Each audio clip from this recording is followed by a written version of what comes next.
Halo, selamat datang kembali. Kali ini, yuk kita bedah salah satu cerita paling fundamental dari kitab Kejadian.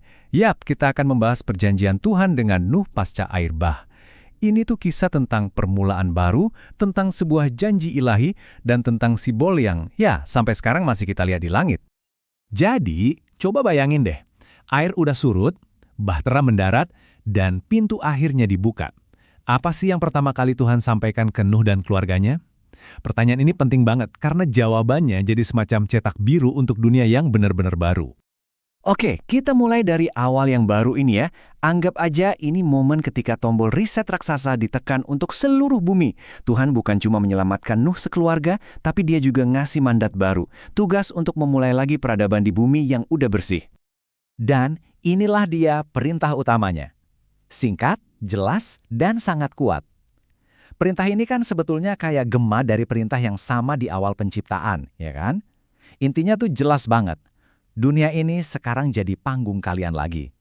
Misi pertama dan paling utama adalah melanjutkan kehidupan. Nah, berkat yang diberikan ini ternyata lebih dari sekedar perintah buat punya banyak keturunan loh. Coba deh kita lihat baik-baik, di sini ada pergeseran kekuasaan yang signifikan. Manusia sekarang diberi otoritas penuh atas dunia hewan. Ungkapan rasa takut dan gentar ini seakan-akan menciptakan sebuah tatanan baru, sekaligus menegaskan posisi unik manusia di dunia yang baru ini.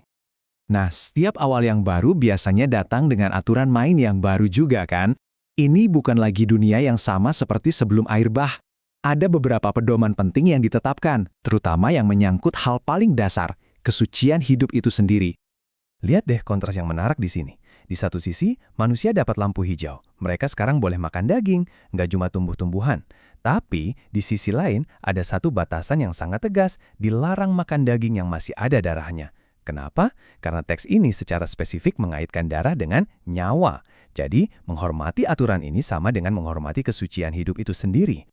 Aturan tentang kesucian hidup ini puncaknya ada di sini.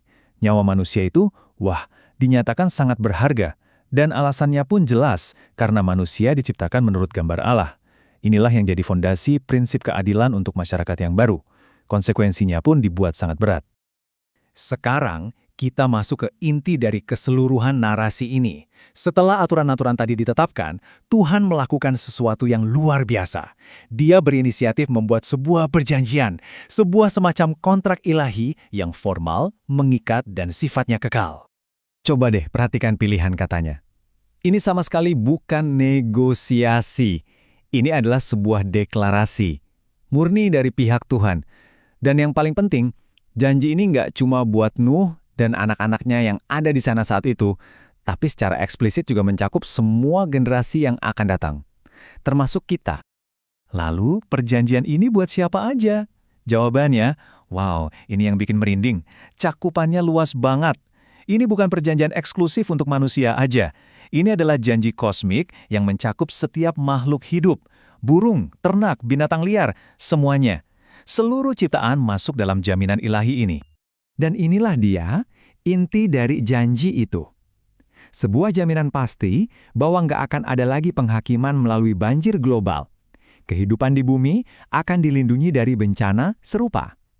Coba deh kita bayangin betapa leganya perasaan mereka saat mendengar ini setelah mengalami trauma air bah yang begitu dahsyat. Ini adalah momen harapan yang luar biasa besar. Sebuah janji yang begitu besar dan penting tentu butuh sebuah pengingat yang abadi kan? Sesuatu yang bisa dilihat.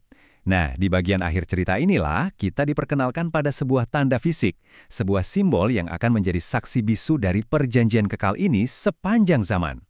Disinilah pelangi mendapatkan tujuan ilahinya. Statusnya di-upgrade. Ia bukan lagi cuma sekedar fenomena alam yang indah. Ia diubah menjadi sebuah simbol yang disengaja, sebuah tanda publik dari komitmen Tuhan. Jadi, sejak saat itu, setiap pelangi yang muncul di langit membawa makna yang jauh lebih dalam. Teksnya bahkan menjelaskan mekanismenya loh. Dan ini yang paling unik. Pengingat ini ternyata bukan hanya untuk kita, manusia. Dikatakan bahwa ketika Tuhan melihat pelangi, dia akan mengingat perjanjiannya. Jadi, ini semacam pengingat ilahi yang dipasang di langit. Setiap badai berlalu dan pelangi muncul, itu adalah penegasan kembali dari janji kuno ini. Jadi, begitulah ceritanya. Sebuah janji kuno yang dilukiskan di langit setiap kali hujan reda. Mungkin lain kali saat Anda melihat pelangi, Anda akan teringat kisah ini. Nah, pertanyaannya sekarang, apa artinya pelangi bagi Anda? Terima kasih sudah menyimak bahasan kita kali ini.